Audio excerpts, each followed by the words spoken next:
Assalamualaikum warahmatullahi wabarakatuh. Perkenalkan, nama saya Nureski Awalia Putri.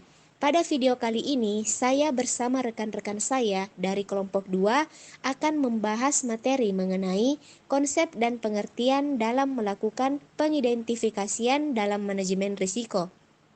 Baik, terima kasih. Perkenalkan nama saya Tarisa. Di sini saya akan membahas tentang materi, konsep dan pengertian dalam melakukan pengidentifikasian dalam manajemen risiko. Pengidentifikasian risiko merupakan langkah penting dalam manajemen risiko. Dalam pengidentifikasian risiko, tujuan utamanya adalah untuk mengenali dan memahami risiko yang mungkin terjadi dalam suatu organisasi atau proyek. Dengan mengidentifikasi risiko secara efektif, organisasi dapat mengambil langkah-langkah yang tepat untuk mengendalikan risiko dan meminimalkan dampak negatifnya. Beberapa konsep yang terkait dengan pengidentifikasian risiko dalam manajemen risiko antara lain yaitu yang pertama, pengawasan dan pemantauan, yang kedua komunikasi, yang ketiga metode dan teknik, dan yang keempat sikap manajemen. Pengidentifikasian risiko juga melibatkan identifikasi risiko negatif yang dapat menyebabkan dampak negatif pada organisasi, serta identifikasi peluang yang dapat memberikan keuntungan atau peningkatan kinerja bagi organisasi.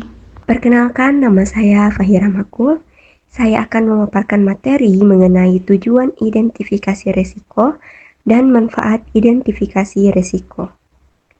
Tujuan utama identifikasi risiko adalah untuk yang pertama, meningkatkan kesadaran akan risiko. Dengan mengidentifikasi semua potensi risiko, organisasi dapat lebih memahami apa yang dapat terjadi dan bagaimana hal itu dapat memengaruhi mereka. Yang kedua, membantu dalam pengambilan keputusan.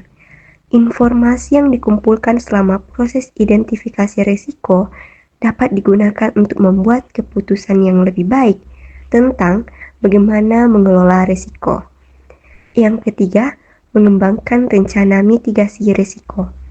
Setelah risiko diidentifikasi, rencana dapat dikembangkan untuk mengurangi kemungkinan atau dampaknya. Dan yang terakhir, mematuhi persyaratan peraturan. Banyak organisasi diharuskan oleh peraturan untuk mengidentifikasi dan mengelola risikonya. Selanjutnya, manfaat identifikasi risiko. Ada banyak manfaat dari identifikasi risiko, termasuk mengurangi kerugian finansial, meningkatkan reputasi, meningkatkan efisiensi operasional, dan yang terakhir, meningkatkan moral karyawan. Saya Nureski Awalia Putri. Metode identifikasi risiko. Yang pertama yaitu brainstorming. Metode ini melibatkan sekelompok orang untuk berkumpul dan secara kreatif menghasilkan ide sebanyak mungkin tentang potensi risiko yang dihadapi organisasi atau proyek. Yang kedua yaitu metode wawancara. Metode ini melibatkan mewawancarai orang-orang yang terlibat dalam organisasi atau proyek secara individual untuk mendapatkan wawasan dan pengetahuan mereka tentang potensi risiko. Yang ketiga yaitu analisis SWOT. Metode ini melibatkan mengidentifikasi kekuatan, kelemahan, peluang dan ancaman organisasi atau proyek untuk memahami faktor-faktor internal dan eksternal yang dapat menimbulkan risiko. Yang keempat yaitu analisis pohon kesalahan. Metode ini melibatkan pembuatan diagram yang menunjukkan secara visual bagaimana berbagai faktor dapat berkontribusi pada terjadinya suatu peristiwa yang tidak diinginkan, misalnya pada kegagalan proyek. Yang kelima yaitu metode tinjauan dokumen. Metode ini melibatkan meninjau dokumen organisasi seperti rencana bisnis, laporan keuangan, manual kebijakan, catatan insiden, dan laporan audit untuk mengidentifikasi potensi risiko.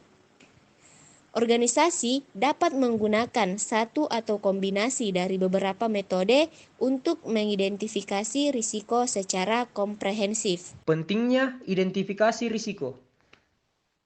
Identifikasi risiko merupakan bagian yang sangat penting dari manajemen risiko. Dengan demikian, mengidentifikasi semua potensi risiko organisasi dapat mengambil langkah-langkah untuk mengurangi kemungkinan atau dampaknya.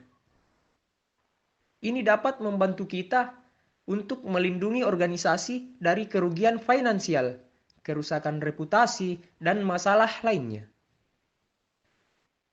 Jadi, ada tips untuk identifikasi risiko yang efektif. Berikut saya jelaskan tips tersebut. Yang pertama, libatkan semua pemangku kepentingan.